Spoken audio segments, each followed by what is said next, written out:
morning, guys. So today, as part of the last session on webMethods, we are going to discuss about the Agile framework implementation. What all components we have as part of Agile framework. What are the functionalities and the features that the Agile framework provide to the implementation team. Okay. So after discussing all the features and the components, then I will take you through an example implementation scenario wherein we have discussed about the handshake between the source being SAP and target being IBS, and how exactly the interaction between the source SAP system to the target IBS happens using the ESB Agile framework. Okay, so all the components are shown over there, and I will be discussing about each and everything after I am done with the Agile framework implementation aspect. Okay.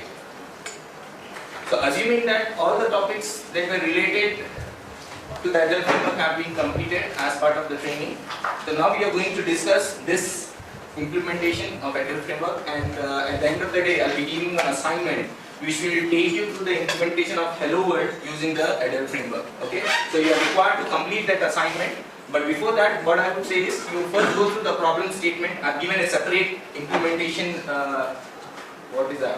They separate the document which talks about what exactly is the implementation scenario related to Hello World. Understand that, then try to do it yourself. If you are not able to get that, then you can have a look at the exercise manual. Okay? But before that, try to understand what exactly is the scenario we are discussing, then try to come up with the solution. Okay? Now, let us see what exactly the Agile framework talks about. Now, if you see, I'll just get a brief history about how exactly this Agile framework came into picture. Okay, so when the decision was taken by MultiChoice to use webMethods as a product as part of ESB implementation, then there was a need for somebody to come up and define certain standards. What exactly are the standards that will be used by the implementation team when they want to use webMethods as part of their ESB implementation? Okay, so myself, Isra, we have come together and we started as a best practice team to define certain standards. Okay. Then over the period of time, other people like Fareed, Satya, and other people have joined, and they actually formed a team called Synapse. Okay. So the main idea or motivation behind forming that team was they wanted to have a reference implementation as well as a framework that can be used by the implementation team with all the standards defined by the Synapse team to go about with their implementation. Okay, that was the main idea behind it. So then, over the period of time, they actually came up with the Agile framework and the manual which talks about the standards that needs to be used. That is what we refer as cookbook, which dictates certain rules and standards to be used while we are implementing the integration logic. Okay. So let us see what exactly this Agile framework implementation. But before that, let us discuss what are the features that Agile framework provides. Okay. Now, if you see, the Agile framework provides certain features like we have logging, auditing, monitoring, we have security implementation, then we have certain design patterns that we have implemented to actually use, which are actually used with the Agile framework, which the implementation team will be using to build their solution, integration solution. Okay, so these are the main aspects that Agile framework features. Okay, so I will discuss in brief about these things later. Let us start with what are the actual design patterns that Agile framework is built on. Okay, so if you see, one of the most frequently used design pattern in this one, but the basics about Agile framework, it uses something called dispatcher, rather I'll say command dispatcher pattern.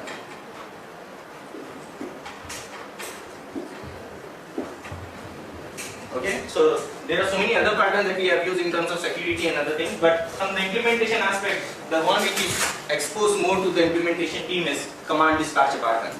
Okay, the main idea behind using the command dispatcher pattern is we wanted to decouple the source with the target.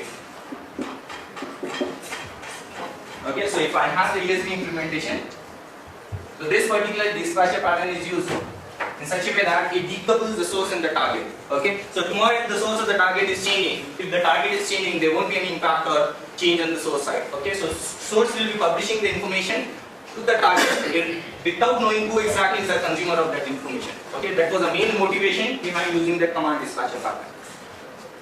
This is clear? Okay? Sorry. Okay. So now let us see, taking a scenario, we'll identify some source and target and then see what are the various steps through which the agile framework takes us. Okay? I'll revisit all these concepts later.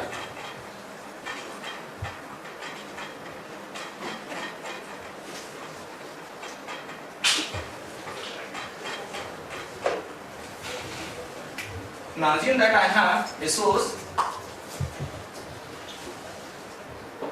system and here we have the target system. Assume that the target system has exposed a web service to receive the data, which the ESB will be calling that web service to provide the data to the target system. Okay, and this is my ESB layer.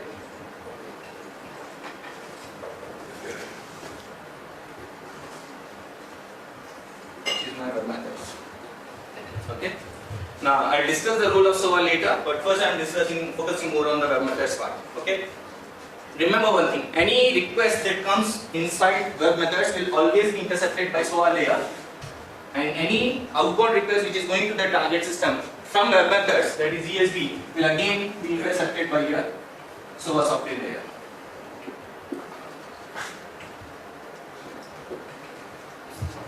Okay, so assuming that whenever I say there is some request coming in, we are already assuming that that service has been virtualized in SOA software, the discussion which we had in the morning. Then accordingly that request will be reaching ESB, and when ESB is making a call to any target service, it is already assumed that that web service is being virtualized and ESB is actually consuming the virtual service rather than making a physical service call.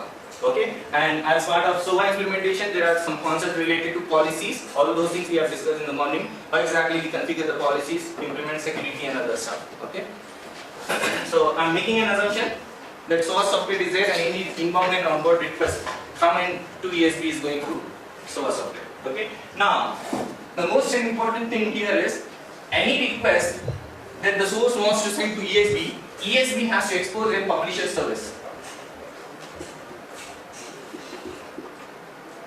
Okay, we'll have the publisher service that will be exposed as a web service to the outside environment. So any source that wants to publish some data to ESB will use that publisher service. Now when I say publisher, it is actually a web service. Okay, and the input of that web service will be your canonical.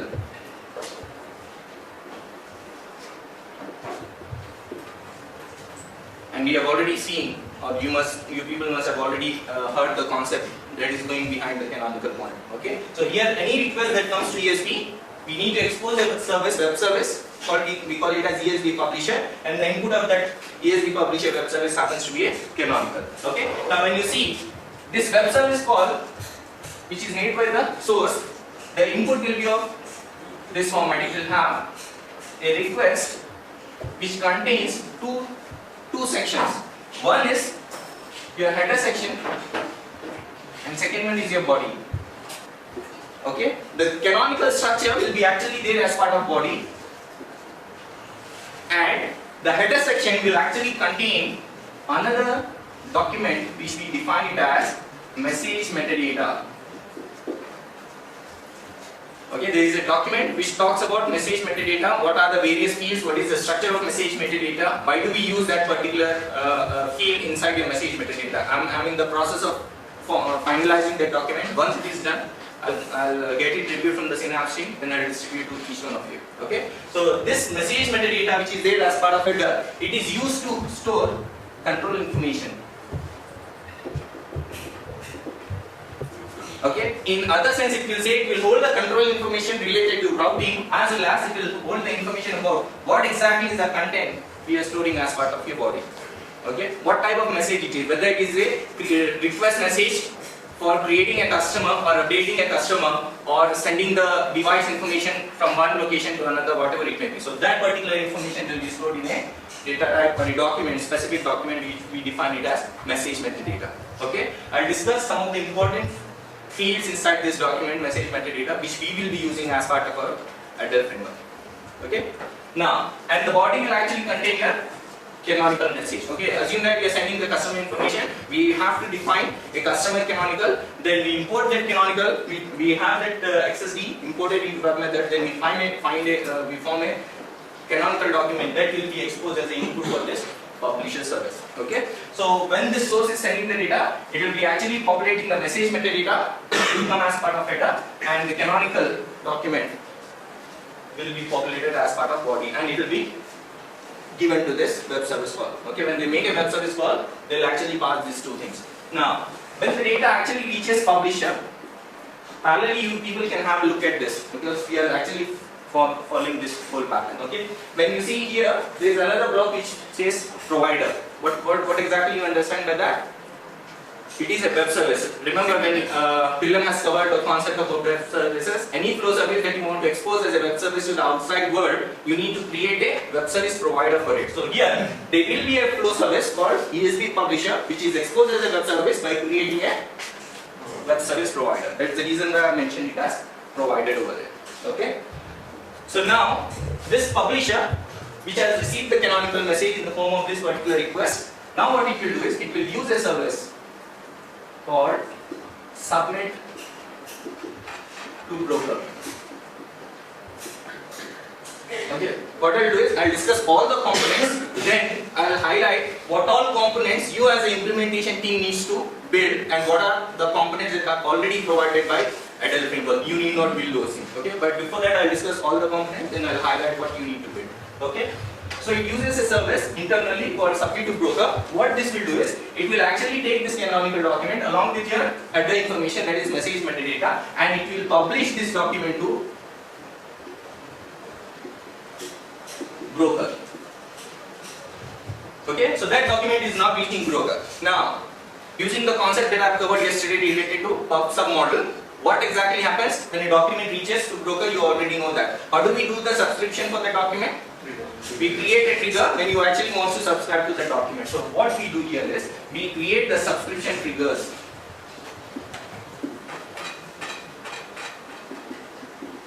We create the triggers to subscribe to the document, and we call this as dispatcher level triggers. You'll understand why we are calling it as dispatcher once I'm done with my whole flow. Okay, so here we create a trigger called dispatcher trigger, which will basically subscribe to that document. Okay, so now that trigger is subscribing to the document. Now there will be n number of dispatcher triggers depending on how many sources are there on this side. Suppose I have this ESB publisher, which is basically receiving the customer information. There is a possibility that CRM will be publishing the customer information, IDS might also be publishing the customer information, and there might be some other system which will also publish the customer information. So when they are publishing the same information, that is the customer information, this thing will remain same. All the sources will use the same canonical. Okay, so hence we will have the common publisher. So here there is a possibility at any point of time there might be multiple sources. Okay, so depending on number of sources over here, we will be creating a number of dispatcher triggers. Okay, so each trigger is associated with a source. Okay, if I have two sources, then I'll have two dispatchers. One will be based on each of the sources. Okay, so now the dispatcher trigger will receive that particular document, and on this dispatcher trigger, as I mentioned, each dispatcher is associated with the source. Then we have a filter condition. I think Vilam has already discussed how to use the concept of filters on trigger. Okay, it will have a filter on source as well as it will have message type or message name. Okay, these are the two filters that we are going to add, and these two fields are basically part of your message metadata. Okay, so here in message metadata we have already come through source, we have come through message type or message name, and then we have some more things like event ID, event name. There are so many other things I will be discussing subsequently whenever the need arises. Okay, so here we have a filter condition on this. Whenever the source is CRM and I have a respective trigger for CRM, that particular document based on the message type filter will be received by this trigger. Okay, and we know that a trigger is associated with a action. Okay, and that action will be some flow service. It can be a flow service or anything. So in this scenario, it will, as part of the action, it will invoke the service which we define it as dispatcher service.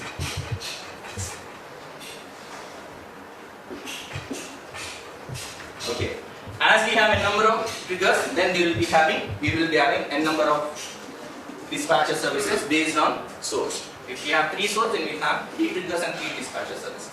Okay. So here, this dispatcher service, if you can have a look at it. Okay. So now, from the trigger, from the broker, trigger will subscribe to the document, and that will be given to the dispatcher service. Now, what this dispatcher service will do is, it will use another service called dispatcher rules.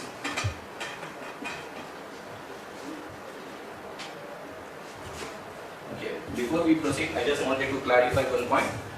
There was some discussion in the forum that we have, the developers forum for evolution, wherein there were some issues raised based on whether we should be using source as part of the build-up condition, so that the routing basically should not happen on the source. Okay, so they are actually planning to do some changes at this level, wherein there won't be any routing happening based on the source. Okay, that is still in process. So once we have that finalized version, then I'll be taking some session and brief you what exactly is the change happened on that. Okay, so I think let us continue with this. Yeah. So those changes are based on the message type and source. So could one source have more than one message type? Yeah. That is the reason why we have this. So in that case, if say that there's only one source type, and then it has 3 different message types, will there be 3 different triggers? Yes. Yeah. Okay. His question was, if this particular filter is happening based on message type as well as source, there is a possibility, is there a possibility where a particular source can have multiple message types? Okay, then the answer is yes, we can have multiple message types, and accordingly we will have multiple dispatchers, and we'll have the dispatcher triggers accordingly. Okay. Now, this dispatcher service, what it will do is, it will receive the canonical document in the same structure and pass it to this dispatcher rules. Now, what this dispatcher rule will do is, from the request, it will try to extract the values that are stored in message metadata, and it will use a database table called dispatcher rules table.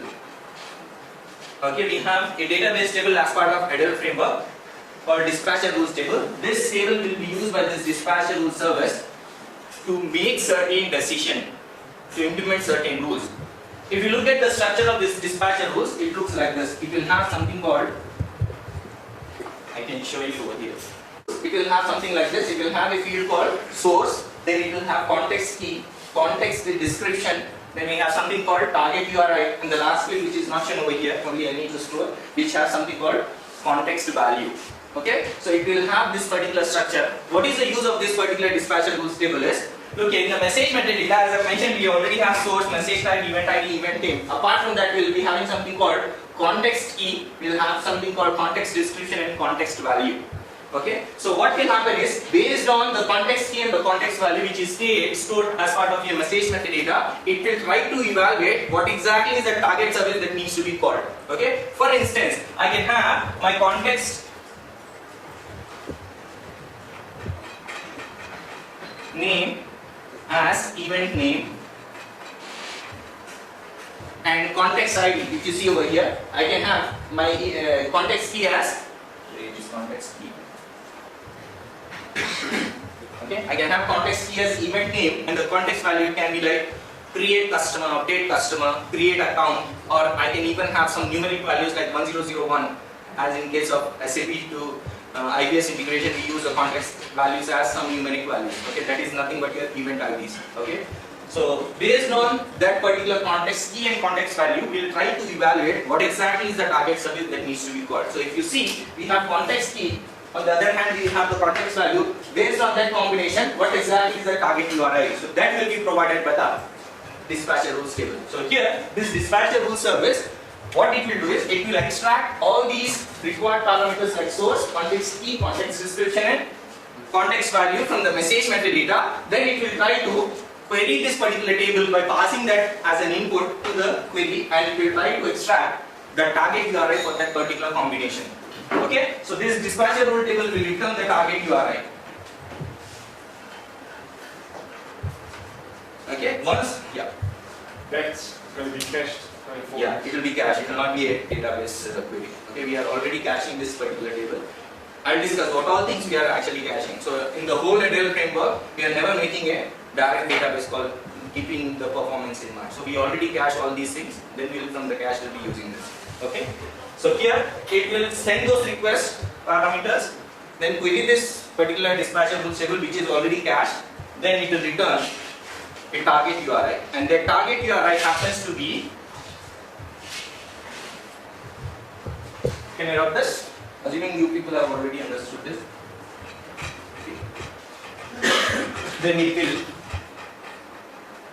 have something called invoker.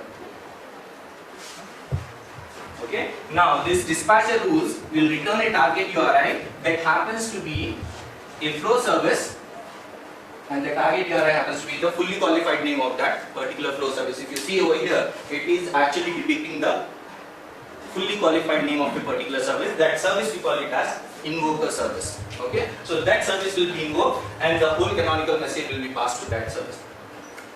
Okay, now till here if you see,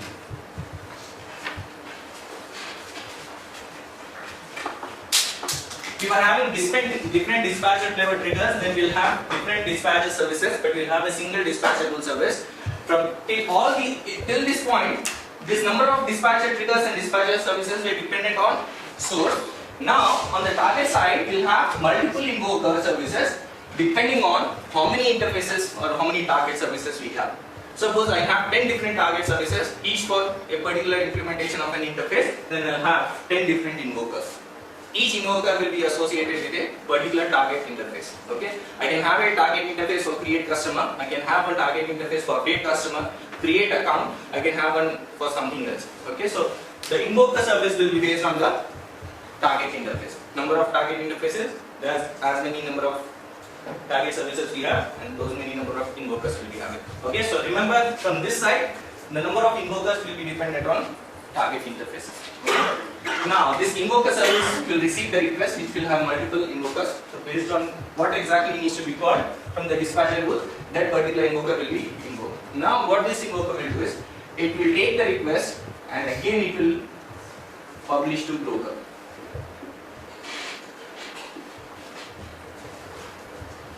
Okay. Now, the invoker has taken this request data, then it will be published to broker. Now, broker, if you can. Let me have a look at this also.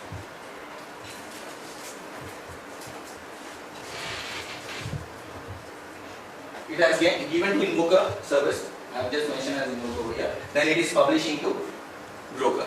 Now, what this broker will do is, it will store that particular document and again will have the subscription in the form of trigger. Remember, always the subscription happens in the form of trigger. So we create the trigger to subscribe to that particular document, and this trigger, this level trigger, we call it as transformer level triggers. Okay. So now again, I have different documents published to broker with by different invokers. Then for each document, I should have a filter condition. So I will be having different n number of transformer triggers. This n number of transformer triggers again depend on how many target interfaces you have. Okay. So this transformer trigger will receive that particular document and it will call, as part of action, it will call the transformer service. Again, we will have multiple transformer services based on the target interfaces. Now, the reason why we are calling this as transformer service and this as transformer trigger, because this trigger is invoking the transformer, we have given the name as transformer trigger. And why we have given this particular service name as transformer is, if you see, by the time the request comes here, it is still in the format of what exactly the source has sent. We are still having the canonical in that particular structure. But the target system may be expecting some different format. So now what we need to do is we need to convert the source canonical into source canonical into target specific canonical. So that transformation will be done by this transform service. Okay, so this transform service will be actually transforming the input canonical to the target specific canonical. That's the reason why we are calling it as transformer service. Okay, so it will receive the data, and in the transformer service we will be doing the conversion from source to target canonical format. Source canonical to target canonical format. Okay. Internally it uses another service called mapping service, where exactly the creation of the target and the mapping will happen. Then this transformer service will now be equal to web service connector. I'll say target web service connector, which is nothing but this one. Remember when Willem has covered the concepts about web services, when you want to consume a target web service, you need to first create a connector, that is the consumer, and the consumer will internally be creating a connector for each interface. Okay, a web service can have a number of interfaces, a number of operations. For each operation will have a different connector. Okay, so here in the transformer service, after we convert into target format, we will be invoking the target connector based on what particular interface we want to invoke, and this connector will be connecting to the target service, passing the target canonical. Now, at this particular level, what we need to do is, if you see, there is a possibility that I've already discussed this scenario when I was discussing about publish subscribe model. When the trigger is receiving the document from broker and it is calling the transformer service, and this transformer is actually doing some task of doing the transformation, converting into target, and then passing the data to target service. Due to some reason, there is a possibility that this connection could not be established. The service may be down, the IIS which is hosting the service might be down, or there might be some reason. So this is a guaranteed document, so we need to make sure that we have to deliver the document to target, because this is a command pattern. Okay, it might be a request for creating a customer. So we have already received the request. We need to make sure that it is guaranteed delivered to the target system. So what we need to do is, we need to handle this particular scenario at the trigger level. How do we do that? I've already discussed that. We need to do some configuration at the trigger level. What was that configuration? We need a service which basically monitors the target resource. I said we have a specific service, we need to create a specific service called resource monitoring service. Remember, yesterday, I think 2 days back I've discussed that scenario. We need something called a resource monitoring service, which is configured by the ping service provided by the target system. So that particular resource monitoring service will be configured at this trigger level. What it will do is, it will try to deliver, execute this transformer service, at least indirectly, and trying to deliver this document to target. If it is not reachable, it will do retry for 3 times with a gap of 10 seconds. Okay, there might be a scenario wherein there is a possibility of having some transient error. The server may be down due to some reason. So by giving a gap of 10 seconds, we retry this submission for 3 times. Even after 3 times, if you are not able to deliver that document, then we use the concept of resource monitoring service, wherein all that concept which I have discussed, the trigger will be disabled and the document will be still available in queue.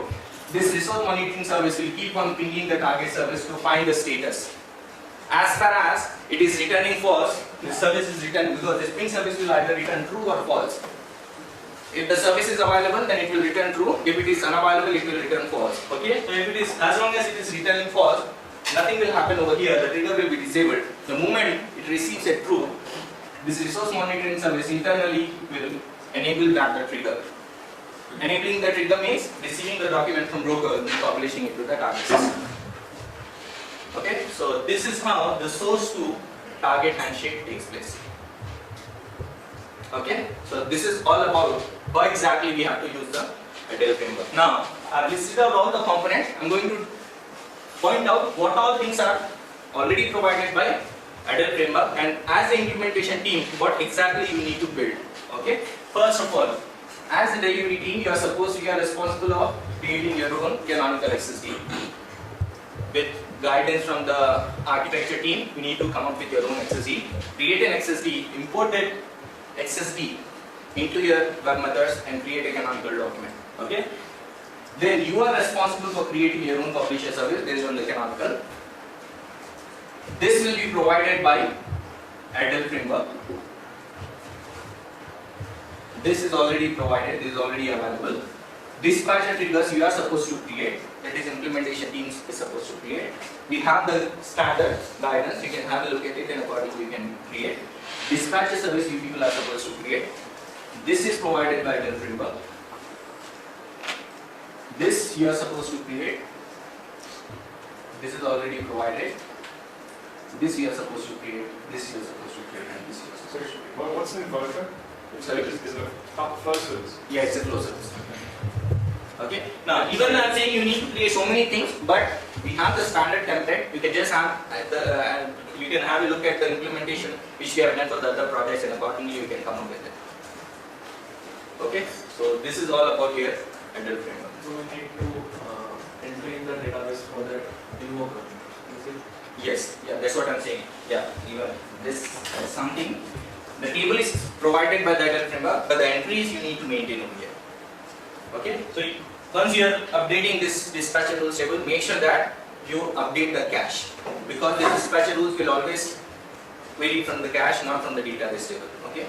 You can ask somebody, any of your assigned coach, or you can ask me how do we refresh the cache. We just need to run that particular service which refreshes the cache. Why would the cache be used? Sorry. Why would the cache be used? Okay. As part of the current implementation, we have a separate cache manager. Okay, wherein we are hosting that particular cache. I think I don't remember the name of that particular cache. I can find out and I'll let you. We have a separate cache manager which is basically managing the Agile framework manages that particular cache. Okay.